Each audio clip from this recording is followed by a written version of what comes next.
ঝিনাইদহে ৪৬ বোতল ভারতীয় ফেনসিডিল সহ এক মাদক ব্যবসায়ী গ্রেপ্তার। ঝিনাইদহ সদর উপজেলার মধুপুর ৪ মাইল এলাকা থেকে ৪৬ বোতল ভারতীয় ফেনসিডিল সহ এক মাদক ব্যবসায়ীকে গ্রেপ্তার করেছে র্যাব-৬। শুক্রবার ২৭ সেপ্টেম্বর র্যাব-৬ ঝিনাইদহ ক্যাম্পের একটি আভিযানিক দল গোপন সংবাদের মাধ্যমে তথ্য পেয়ে আইনগত ব্যবস্থা গ্রহণের উদ্দেশ্যে আভিযানিক দলটি সকাল ৮:৩০টার দিকে ঝিনাইদহ শেখ কামাল টেক্সটাইল ইঞ্জিনিয়ারিং কলেজের সামনে দর্শনা টু ঢাকা মহাসড়কে একটি বিশেষ অভিযান পরিচালনা করে।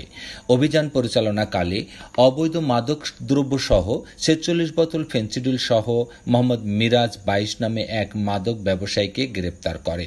গ্রেপ্তারকৃত মাদক ব্যবসায়ী চুয়াডাঙ্গা জেলার দর্শনা থানার সুলতানপুর গ্রামের সাইফুল ইসলামের ছেলে। আসামির নিকট থেকে ৪৬ বোতল ফেনসিডিল উদ্ধার করা হয়েছে বলে জানান র্যাব-৬ CPC-2 ঝিনাইদহ ক্যাম্পের company commander major Naim Ahmed. এ সময় উপস্থিত সাক্ষীদের সামনে গ্রেপ্তারকৃত আসামির হেফাজত হতে অবৈধ ৪৬ বোতল ফেনসিডিল ছাড়াও ২টি মোবাইল ফোন ও নগদ ৫২২ টাকা উদ্ধার করে আসামিকে ঝিনাইদহ সদর থানায় হস্তান্তর করে আসামির বিরুদ্ধে মাদক আইনে মামলা রুজু করা হয়েছে।